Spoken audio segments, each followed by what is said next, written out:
बहुत ही ढीठ हड्डी।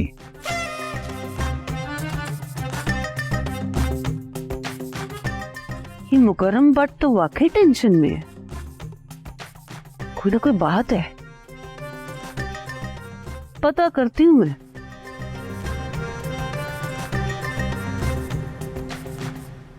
धारी मैडम, चीजों और सस्ते की कोई तला मिली?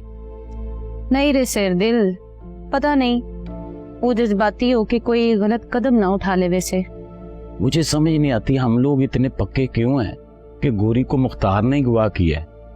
थारी बात ठीक से, बट इस वक्त सारे सबूत और सारे हालात मुख्तार मुंह एक तरफ ही इशारा करे से। धारी जी, ऐसा भी तो हो सकता ना, मेरा मतलब है कोई शख्स अपनी दुश्मनी निकाल रहा हो, मुख्तार की आड़ में अपना कलेश निकाल रहा हो। मैं थारी बात समझू, वो माही का केस में उसका साबका सोहर ही मुजरिम निकला से, और हम सब उस बेचारे हामिद को ही समझे बैठे से। जी